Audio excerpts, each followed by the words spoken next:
So friends, आज हम बात करेंगे डेंगू फीवर का। डेंगू फीवर का साइन, सिम्टम्स, डायग्नोसिस और ट्रीटमेंट के बारे में।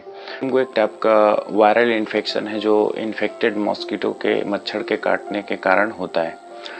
इस मच्छर के काटने के बाद में पेशेंट को डेंगू के सिम्टम्स आने लगते हैं। बुखार, सिर दर्द, रैश, बॉडी पेन, नाक और मुंह से ब्लीडिंग। करने के लिए इसको हम लोग डेंगू एंटीबॉडी NSG-1 टेस्ट करते हैं और साथ ही दूसरा टेस्ट होता है PCR पॉलीमरेज चेन रिएक्शन। इससे कंफर्म होता है कि डेंगू का जो DNA मटेरियल है वो आपके ब्लड सैंपल में पाया गया है। तो पहली चीज़ हम बात करेंगे इसके साइन, वार्निंग साइंस के बारे में कि क्या सीरियस इलनेस हो सकता है अगर आपको डेंगू हुआ है। तो पहला चीज़ इसमें जो होता है, बहुत ज़्यादा पेशेंट का प्लेटलेट काउंट जो है डाउन हो जाता है।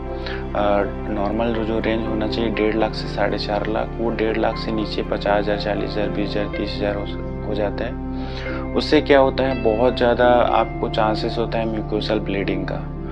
नाक, कान, मुंह या लंग्स में ब्लीडिंग हो सकती है। खून आना चालू हो जाता है, पतला हो जाता है ब्लड। तो और तीसरा चीज़ होता है परसिस्टेंट वोमिटिंग होता है। लगातार उल्टी नहीं रुकता है, वो उल्टी होते रहता है। जितना भी पानी पियोगे, खाना खाओगे, तुरंत उल्टी हो जाएगी। और आँख के जो साइड है और पीछे दोनों बाजू में, वहाँ पे बहुत ज़्यादा दर्द होता है। जब आप इधर उधर मुड़ के कहीं भी देखेंगे तो आपको दिक्कत होगी।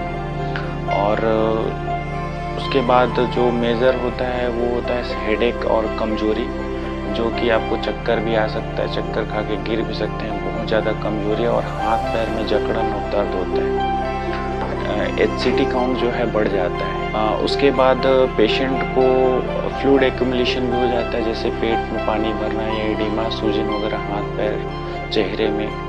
लीवर का जो साइज़ है वो 2 सेंटीमीटर से ज़्यादा बढ़ जाता है। तो ये बहुत ज़्यादा सीरियस वार्निंग साइन है डेंगू का। इसमें स्पेशली पेशेंट को बहुत ज़्यादा टेम्परेचर राइज होता है, तो उसके लिए टेपिड स्पॉन्जिंग करना ज़रूरी है। को माथे पे 10 से 15 मिनट के लिए दिन में 3 या 4 बार टेपिड स्पॉन्जिंग किया जा सकता है।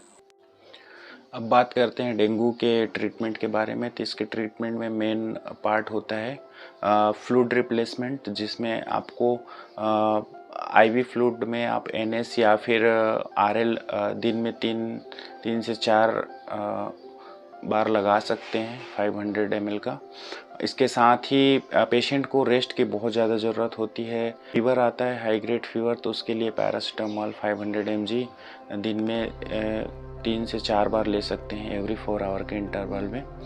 और पेशेंट को सबसे ज़्यादा इम्पोर्टेंट चीज़ होता है प्लेटलेट काउंट जो लो हो जाता है उसको बढ़ाने के लिए। तो उसके लिए आप प्लेटिगेन का टैबलेट, जो कारिका पपाया एक्सट्रैक्ट होता है, वो आप दिन में 2 बार ले सकते हैं, सुबह शाम खाना खा के। इससे आपका प्लेटलेट काउंट जो है नॉर्मल रेंज में 3 से 4 दिन में आ जाएगा और प्लेटलेट काउंट बढ़ने से आपको जो वीकनेस आती है वो नहीं आएगी।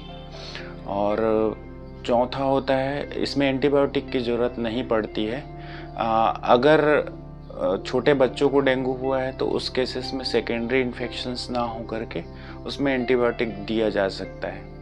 उसमें आप छोटे बच्चों को सेफेक्सिम दे सकते हैं। सेकेंडरी इन्फेक्शंस अगर हो रहे हैं तो उस केसेस में डॉक्सीसाइक्लिन 100 mg BD 5 से 7 दिन के लिए दिया जा सकता है। एस्पिरिन को स्पेशली अवॉइड करना है। ये क्या है, ब्लीडिंग कराता है, GI ब्लीडिंग, तो उससे दिक्कत बढ़ सकती है। और तो स्पेशली डेंगू पेशेंट में एस्पिरिन को अवॉइड करना है। दूसरा चीज़ होता है NSAID, जो non steroidal anti inflammatory drugs होते हैं, पेन किलर, वो नहीं लेना है। डेंगू के ठीक होने के बाद आप डेंगू का वैक्सीन भी लगवा सकते हैं, जो 9 से 45 साल की उम्र के पेशेंट को लगाया जा सकता है, जिससे 60% चांसेस कम हो जाएंगे आपके डेंगू दोबारा होने के। डेंगू वैक्सीन 2015 में लॉन्च हुआ था और अभी मार्केट में डेंगू वैक्सीन नाम से अवेलेबल है। अलग अलग कंपनियों के अलग अलग ब्रांड्स आते हैं।